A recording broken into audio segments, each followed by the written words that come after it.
Hey everybody, it's Moonbo here, and welcome back to some more Endless Scrap Mechanic. Today we're going to be checking out a brand new ship to add to the fleet. First we've got the research ship, and now we have an anti-submarine battleship. So in order to hunt down submarines and destroy them, this thing comes loaded with underwater radar capability to detect submarines, and it also has custom depth proximity mines that you can drop down into the water. Now I'm really excited to check this thing out, so let's hop on board.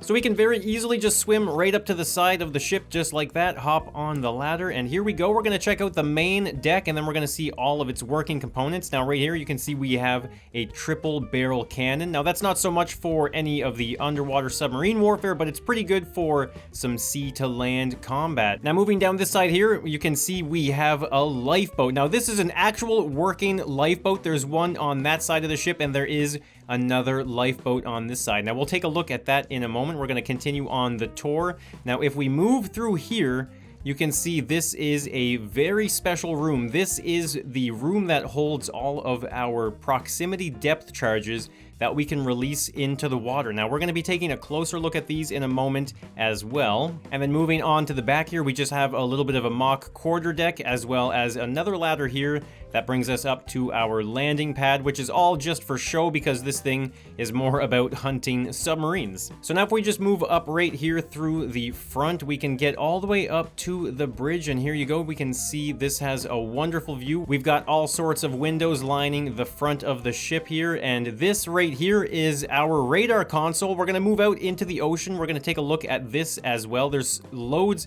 of amazing things. So what I'm going to do is we're going to hop onto our captain's chair right here. We're going to move this ship to the center of the water, and I'll show you all of its features.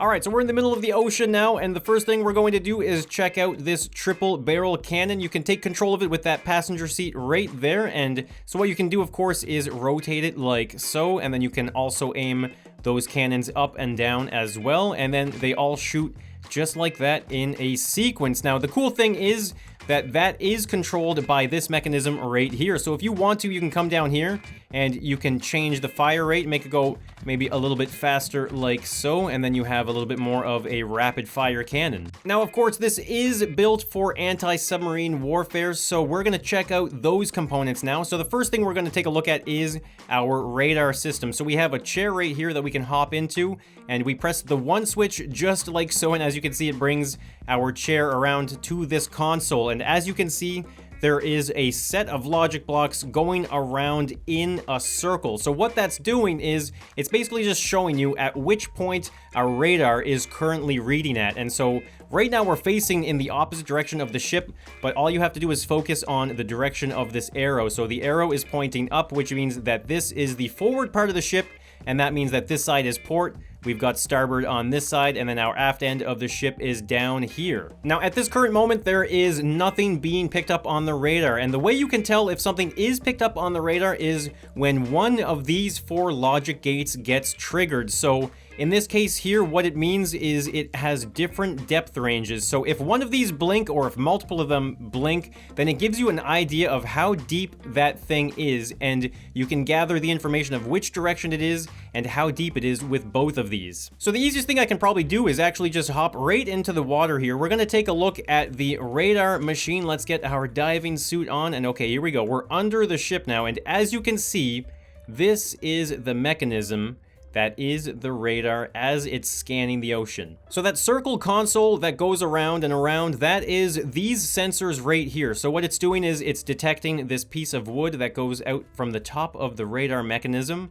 and it sets those triggers off, which then of course sends the signal to the logic gate, which lights it up. Now, the depth ranges is set to these 4 sensors right here. Now, as you can see, there are 4 sensors, and they are on controllers at the moment with bearings, and those have adjusted angles so that they create a little bit of like a fan or a scanning area that this radar can check. Now, in this case, I ended up using 4 sensors, but of course you could add even more sensors to get a more accurate reading of the ocean in front of you. And what I did do with these sensors is I did blueprint editing, which is actually really simple to do, and I changed the maximum range from, I believe, like normally it's 20, and I increased it to 200, which means that it's perfect for an area like this, which is just a vast ocean. So I'm going to position myself right here in front of the radar and just have a listen.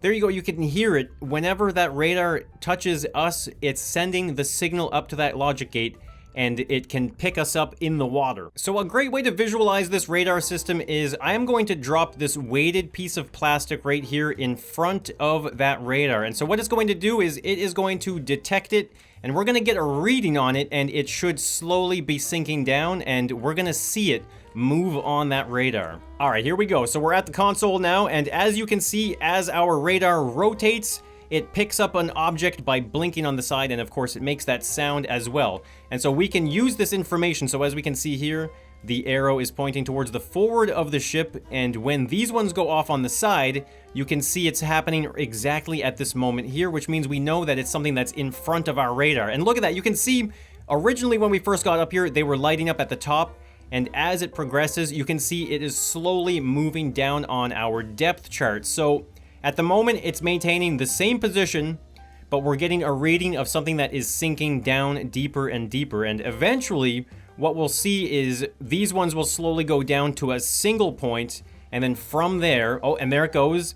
From there, it's just slowly going to fall off from the radar and out of sight completely. So we're going to turn off the radar for the moment. Let's pretend we found our target. And now what we're going to want to do is drop down our proximity depth charges. So as you can see right now, it comes with 6 of them. They are all mounted with cardboard and a spud gun, which will drop it into the water. Now these things are really cool. When you drop it into the water, it has a timer right here. So this is our depth timer. So obviously the longer you have this set to for as a timer, the farther it's going to go down into the water. So for this first one, we can have it set to 6. Now this is going to be a set of 6 on the front, and then we can create a new pair back here. Now we're going to increase those ones from 6, and maybe we'll put these ones up to 12. We'll double the timer there, like so. And then on these last ones here, we're going to bring them up. Maybe we'll go all the way up to 20. We'll get a super duper depth charge on this one right here. So in the captain's chair, we have the release mechanism for those depth charges. It is the 5 and 6 buttons down there. So 5 is going to be for the left side, and then 6 is going to be for the right side. So what we can do right now is we can go underwater just like so. So we're going to drop down our first one, which is a 6-second depth. So here we go. Let's hit it, and there it goes. Look at that. Our depth charge is going down into the water for 6 seconds.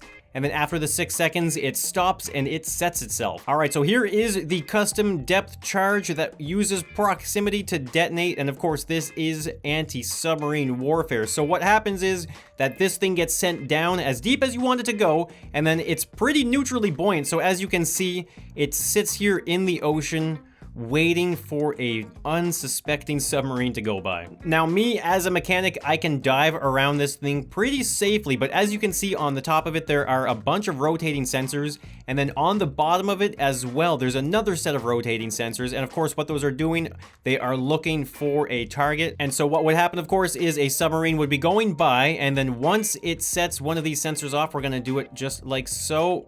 It sets the sensor off just like that, and then of course it blows up.